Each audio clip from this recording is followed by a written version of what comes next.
Le premier message du rapport est que l'impact doit vraiment être promu dans tout le financement pour le développement durable.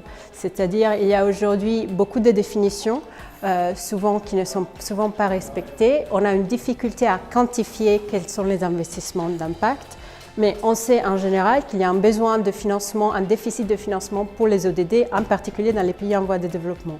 Donc la réponse de l'OCDE est que en fait, au lieu de chercher à augmenter les financements, il faut surtout travailler pour mieux les cibler là où il faut, donc dans les pays les moins avancés, mais aussi sur des besoins sociaux et dans des cibles de publics les plus défavorisés. Et que puis, il faut changer les pratiques dans les longs termes, donc c'est-à-dire travailler avec les tissus locaux, avec les entreprises existantes pour promouvoir des pratiques qui soient mieux en accord avec les accords de Paris sur le climat. On a recensé 45 pays qui ont entrepris des démarches actives depuis les dernières 2 décennies. Ces 45 pays sont éparpillés dans le monde entier. Certes, plus de la moitié se situe en Europe. La France est parmi les premiers, justement, l'Union européenne étant les premiers promoteurs vraiment de ce genre d'initiative. Mais il y en a aussi en Asie, comme par exemple la Malaisie. Et enfin, il y a aussi des pays qui sont bénéficiaires de l'aide publique au développement, donc des pays qu'on définit en développement, mais qui commencent eux-mêmes à prendre des mesures nationales pour faciliter l'adoption de ce type d'instruments au niveau domestique.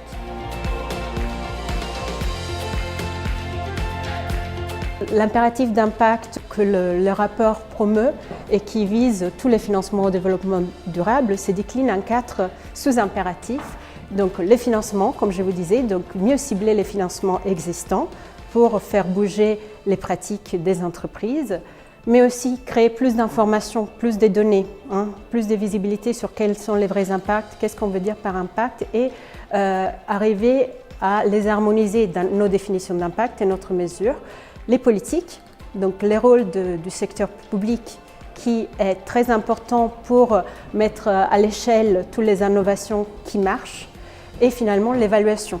Donc vraiment comprendre qu'est-ce qui marche et qu'est-ce qui ne marche pas, apprendre si nécessaire de ce qui n'a pas eu de succès pour s'améliorer.